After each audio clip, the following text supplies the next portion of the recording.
Finding your place in life is the subject this morning.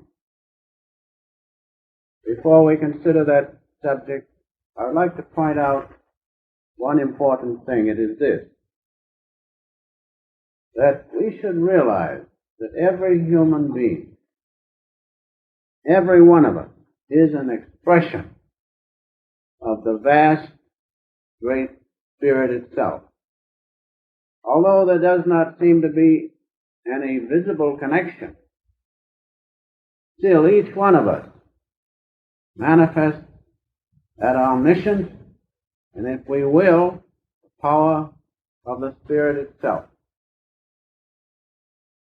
Without any motors, without any visible wires or electricity, our machines usually run smoothly.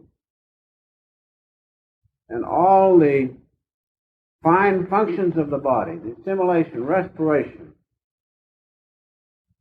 all those vital functions of the body are carried on.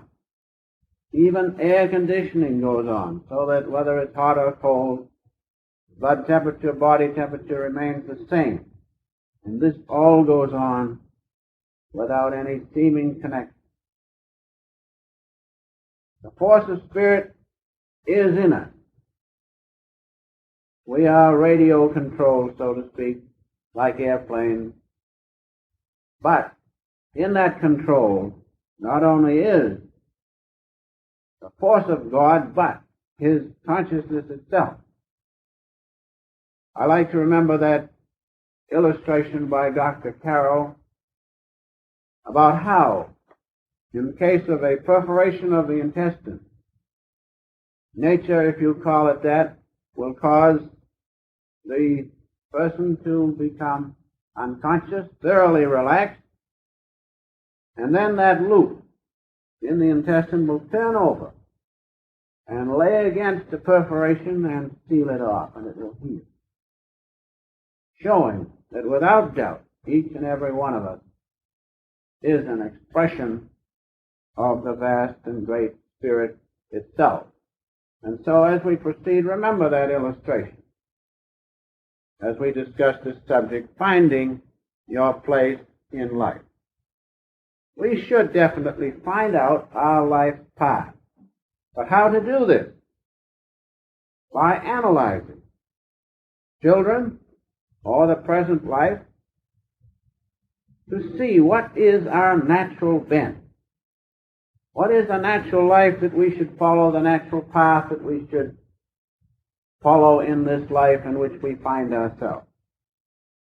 If we do not do this, what happens? We are apt to go through life sidetracked, on the wrong track, perhaps altogether. And in the end, there's one thing to be sure of: we will not have permanent happiness unless we follow that natural bent within ourselves, unless we follow the right path.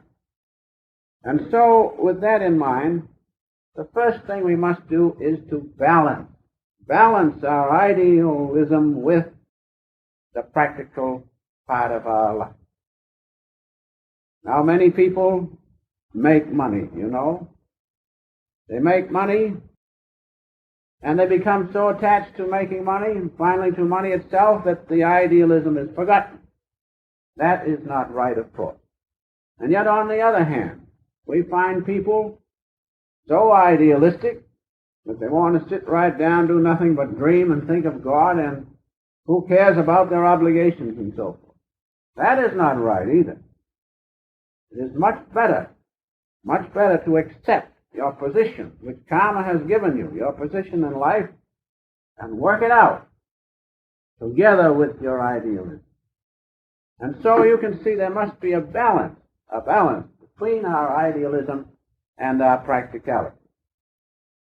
We have the greatest illustration of balance in the life of Larry Master, who was a worldly man with wife and children, had a position, carried out his worldly duties, but still, look what the saint he was or is. Why? Because he balanced his life.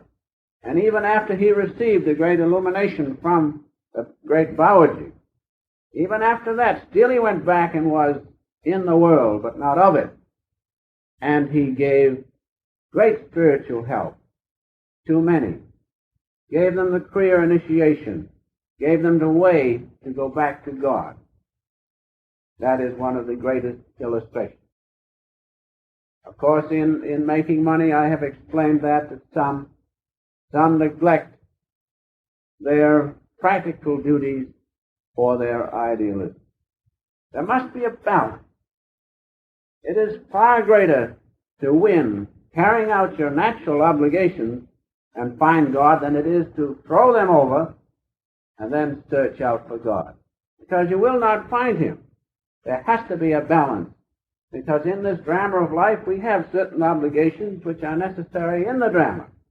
We have to carry those out, and then we have to also, in carrying them out, go back to God. And so, one thing, perhaps the most important thing, is to follow your natural bent. That's very important. It would be like putting me in tending a bar or something. That's not my natural bent at all. And I can say all of you. We'd be certainly not feel at home there. So we must follow our natural bent. Our natural course. That's easy for us, that's natural for us. There's a reason for it being natural to us. I'll try and point it out. If you will watch, you will find that underlying your superficial desires and activities, you will find a definite, innate heart desire that's running along there. And until you follow that, you will not have permanent peace in this life at all. Now, most people will form that innate heart desire between the ages of 3 and 12. Now that is formed from environment, from the natural impulses which you have brought over with you in that environment, from perhaps what somebody has said to you. For instance, if you live on a farm, you will have inherent within you the desire for the peace and quiet of a farm. And then later, if you take up an active obligation where you have no time to realize that peace and quiet, your life will not be a success because your inherent, innate, heart's desire is for that peace and quiet. You'll find that underlying all your superficial activities. Also, this natural, permanent desire within us is formed from spiritual experiences during those early formative years. I remember in my own case, perhaps you have read about the instant when I heard the voice in my father's home. It was between those ages. I heard that voice, which was much different than worldly voice. And there is no question of a doubt but that impressed me at that time and set in motion that desire within me, that heart's desire, which had to be fulfilled. And until I fulfilled that, there was not that complete peace and happiness within. I'll come to that just a little later. And so we must follow that innate heart desire, that permanent desire running underneath all superficial desires, if we really want to find our place in life in the right way and have permanent happiness. That is very important. To follow your natural bent. And that natural bent is that underlying desire that has been waiting for us, coaxing us to follow it, that we may have permanent peace. Now this lasting peace will come only, as I have said, when we follow this definite, permanent desire within. No matter how wonderful your vocation is, no matter how lucrative it is, unless unless it is the right path that you should follow, it will not give you permanent and lasting peace. Because you are not following that innate heart's desire. I know the Master gave an illustration of this which I think will clear it up. We can take the case of a traveling salesman. Now he travels all around, hustling here and there, trying to make a success, and yet he does not succeed. Why? Because when he was young, he lived on the farm. And there was implanted in his soul that heart's desire to have that piece of the farm, to have a little place where he could have a garden, for instance, or where he could sit down and enjoy the peace of nature, perhaps paint a little. But you see, in his traveling salesman's job, he could not have that, and so he could not make a success. And so it is absolutely imperative that we follow our natural bent and satisfy that underlying innate heart's desire which is there. Now going on just a little bit, pardon illustration of my own case. I had a busy practice. Everything was fine. I had enough money to live on. I enjoyed very much serving the patients, doing the best I could. But I found underneath that was that innate desire to be more on a spiritual path. And so later when I was able to give more time to spiritual things, I found a complete harmony and peace in helping others, perhaps in a far greater way than in a profession, by giving them a taste of the peace of God and encouraging them, inspiring them on their path back home to Him. And so you will feel within yourself, just analyze underneath, you'll feel something that must be satisfied if you are to have permanent peace. Most people are automatons. Millions of children are come into the life, started off in life, not knowing what it's all about, not knowing any path whatsoever.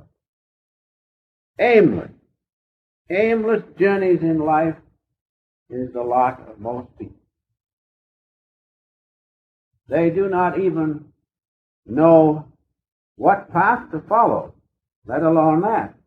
But they have no idea whatsoever of harmonizing with the great cosmic plan, and that's very important.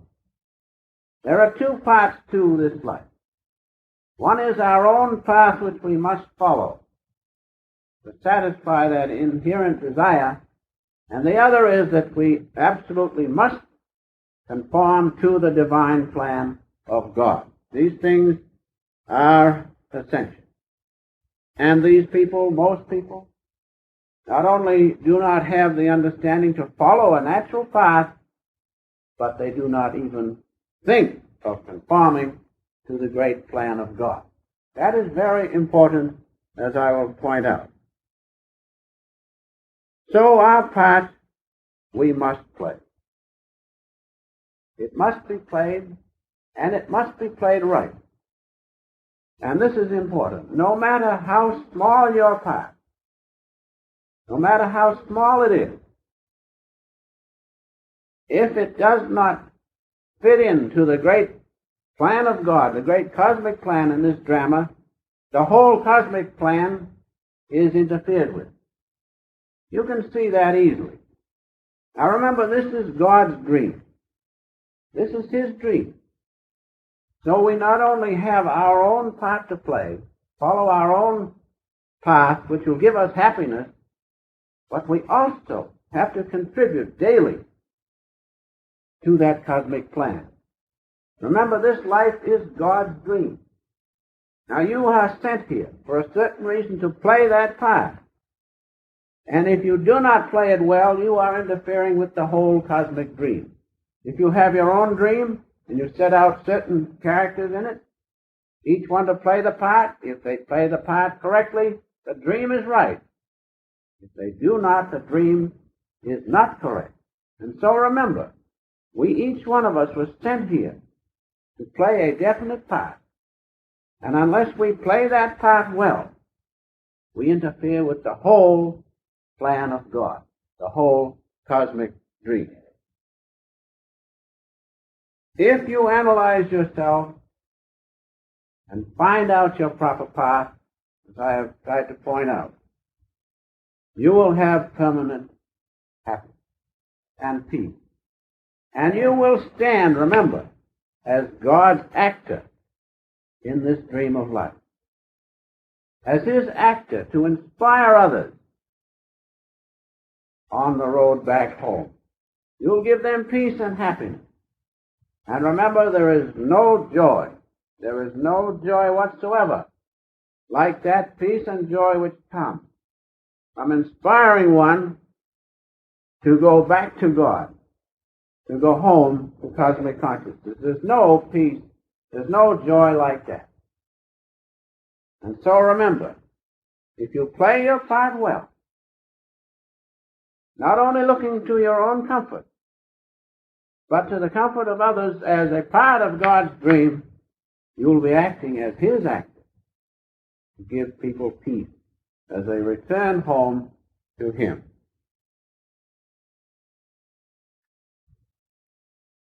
Two things, as I have said, are necessary to play our part well. The first is our own innate desire for happiness, to follow the right path. And the second is to take your place and play your part in the drama of life. And daily we must give. We must give something toward the great cosmic plan. Many people are satisfied with their own path in life. That's not enough, because remember, we came here to play a definite part, sent here by God. Our own happiness is incidental, because by that own happiness and peace we can contact God and feel his peace. But that is not enough. We have to daily do something for his great cosmic plan. Those two things are very important. In the first, we satisfy our own heart's longing, which is right. If you're not satisfied, how can you meditate well? How can you feel God? You cannot. But feeling him, you must daily give something. Bring some happiness to the heart of someone else. That's very important, and this is substantiated by the two greatest commandments. Thou shalt love the Lord thy God with all thy soul, with all thy mind, and with all thy heart. That's the first one. That's your own happiness. If you have that happiness by following the right path, then you can worship and contact God. But the second one is just as important. Thou shalt love thy neighbor as thyself. In other words, having God contact, then you can do something each day to give that peace and joy to someone else. Those two things are very important. The first, those who work selfishly for themselves, that first is the self-centered way of misery. The second, whereby you consider others, consider them to serve them, that's the self-realization way. And so finally, in finding your place in life, remember this axiom, and it is so true, that you cannot stand stationary. You cannot stand still. You either go forward or you go back. That's the law of God. If you try a little to find your place in life and also fit into the cosmic plan, you're going ahead. If you are indifferent, you're not staying still. You're going backwards. And so it behooves each one of us to find our place in life, to find our path, and then to apply the power which we have and carry it out. Now we have sufficient power. There is no question about that. We have the power to find our path in life, and we have the power to carry it out. because there is no power equal to the power of mind. Mind can do anything. But when I say that, I mean mind operated in contact with God's will. That's the important thing. Remember in the beginning, what did I say? I said that each one of us is an expression of the great ocean of spirit, which is God's power and His love. Each one of us is that expression. And so don't say we haven't the power. We have. The only thing is we have to know how to use it. And when you see God and merge in Him, then you'll know how to use it. Having Him, you have sufficient power. But the key is this. The key is in will. Remember, God's will created universe upon universe. He did that by His will. You take, they split an atom. Tremendous power comes out. Why? Because it's God's will that's holding the atom together. And when you withdraw that will or break it, that tremendous power comes out. Now when you consider universe upon universe, it's impossible to comprehend the power that we have when we unite our will with God's will. So you can see that we have sufficient power. Will is the key. If we will unite our will with God's will, then we not only have the power to find our path, but we have the power to execute it, carry it out, play our part in God's drama as we should play it, as a real and true child of God.